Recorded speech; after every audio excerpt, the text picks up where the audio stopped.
আসসালামু আলাইকুম। কেমন আছেন? দেশ এবং দেশের বাইরের যে সমস্ত উদ্যোক্তা ভাই, তাদের জন্য আছে খুব নতুন মেসেজ। একজন উদ্যোক্তার জন্য যেমন নতুন মেসেজ আছে, আবার নতুন করে যারা উদ্যোগ গ্রহণ করতে চান, বেকার আছেন, তাদের জন্যও আছে। এবং যারা পুরাতন বাগানি, তাদের জন্যও আজকে শিক্ষণীয় বিষয়। আজকে যে বাগানে এসেছি, সে আমাদের সিরাজ ভাইয়ের বাগান।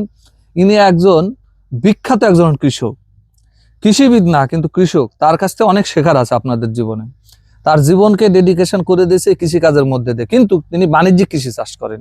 সেই নাটোর জেলার উত্তরে জনপদ নলডাঙ্গা উপজেলায় বাঁশভাগ গ্রামে তার বাসা। এই যে দেখেন, এই সেই সিরাজ ভাই, আপনাদেরকে পরিচয় দিই। সিরাজ ভাই কিন্তু খুব শৌখিন লোক। দেখেন, চুলও বড় বড়, চোখে চশমা, মুখে দাড়ি, জ্যাকেট, ইয়াং ম্যান। আর ড্রাগন করেছে দেখছেন কত বড় একটা ড্রাগন, প্রায় কেজির কাছাকাছি।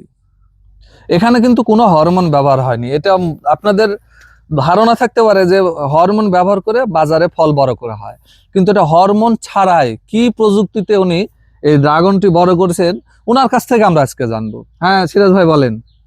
এটা ন্যাচারাল ভাবেই হয়েছে, পাতলা ড্রাগন ন্যাচারাল ভাবে লাস্ট টাইম, ওই জন্য ন্যাচারাল ভাবেই হয়েছে, কোনো এখানে টনিক ব্যবহার করা হয়নি। না, এই দেখেন, টনিক ব্যবহার করলে তো পাকতো, টনিক ব্যবহার কাঁচাই আছে এখনো, বহু টাইম লাগবে। মানে আপনার যেটা কৌশল বুঝতে পারলাম যে গাছে পাতলা রাখিছেন, গাছে মানে পাতলা অল্প থাকার কারণে ফলটা অনেক বড় হয়েছে, আর প্রচুর পরিমাণে আপনি জৈব সার ব্যবহার সবচেয়ে বড় কথা জৈব সার। আর আপনি ডাইরেক্ট এই উপরে যেটা অনুখাদ্য হিসেবে আপনি যেমন জিঙ্ক, বোরন, ম্যাগনেসিয়াম, যে ভিটামিন গুলো আছে, এটা ব্যবহার করেছেন এখানে।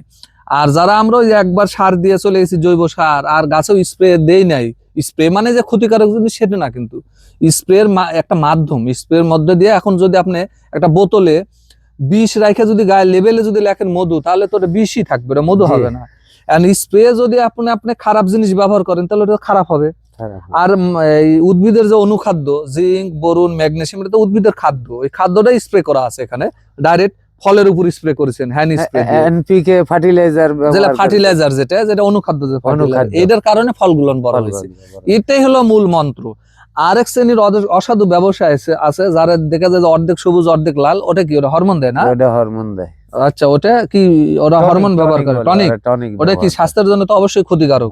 অবশ্যই। আরো একটা মেসেজ আছে দেখলাম, যে এই দেখেন, লক্ষ্য করে দেখেন, ভাই পলি ব্যবহার করেছে। পলি ব্যবহার করলে কিন্তু অনেকে জানেন না কেন করেছে। পলি ব্যবহার করলে কয়েকটা উপকার পাওয়া যায়। একটা উপকার হলো পাখির হাত থেকে সুরক্ষা পায় এই ফল।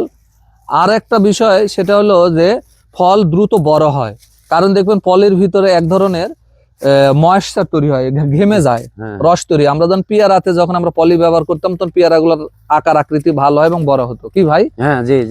আর যখনই পলি ছাড়া ওই পেয়ারা কিন্তু আকারে বড় হয় না।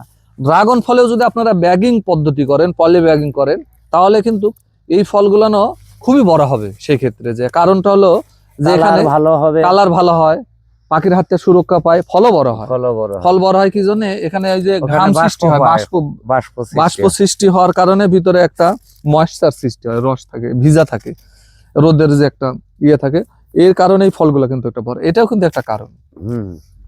এইটা আমরা সাইন্টিফিক ব্যাখ্যা দিতে পারবো না, এটা কৃষিবিদরা দিতে পারবে। আমরা তো প্রান্তিক পর্যায়ের কৃষক, আমরা আর কি দিব বলেন?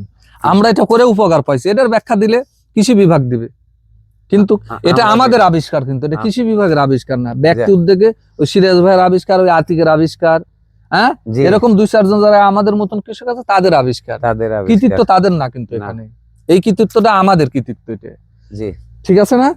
তাহলে আমরা যে এটা করছি, এটা দেখে এখন অনেক উদ্যোক্তারা তারা আবার এটাকে গ্রহণ করতে পারেন আমাদের প্রতিবেদন দেখার পর। কারণ আমরা এই তথ্যটা দেওয়ার পিছনে কারণটাই যে আপনিও উপকৃত হন, দেশ উপকার হবে, এতে আমাদের কিছু যায় আসে না। অনেকে তো এগুলো তথ্য বলে না। দেখেন এই জমিতে এটা কিন্তু আমরা ইতিমধ্যে চলে আসছি সেই ডিসেম্বর মাসের শেষ সপ্তাহ। এই সময় কিন্তু ড্রাগন থাকে না। কারণ এই গাছে ড্রাগন থাকার পিছনে কারণ কি জানেন? যখনই গাছে অতিরিক্ত খাবার থাকবে, বিশেষ করে খাবার থাকবে, তখনই ফলগুলো আবার 10 থেকে 15 দিন ডিলে হয়ে যায়, লেট হয় খাবার থাকে। যাই হোক, আমার যেই কোনো কারণবশত আমার লাস্টে চালান এটা কারো বাগানে আসেনি, আমার আসছিল। হ্যাঁ, তো এই যে কিছু আপনার কৌশল আছে তো এখানে, এই যে জৈব সার ব্যবহার করেছেন, এই তারপরে যে অনুখাদ্য গুলান দিয়েছেন, দেওয়ার কারণে ফলগুলান একটু ডিলে হয়ে গেছে স্বাভাবিক ভাবে। আবার আবহাওয়াজনিত ভৌগোলিক কারণে, তারপর সবচেয়ে বড় কথা কপাল, আল্লাহ দেওয়ার মালিক। তাহলে আজকে দেখালাম যে ফল, এই যে লক্ষ্য করে দেখেন, এইটাও প্রায় কেজির কাছে এই ফলটা দেখেন পলি করা আছে এখানে।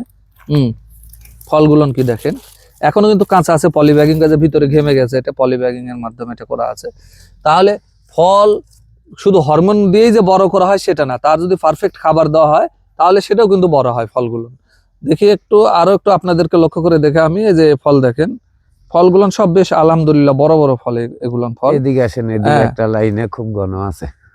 তো আপনার, তো যারা ড্রাগন চাষী ভাই আছেন তাদের জন্য আজকের এই প্রতিবেদনটি খুবই অনুপ্রেরণার একটা জায়গা এবং পাঠশালা হতে পারে, এটা ট্রেনিং পিরিয়ড হতে পারে।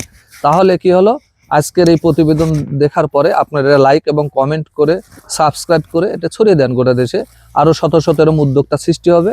এই বলে আপনাদের সুস্বাস্থ্য কামনা করি।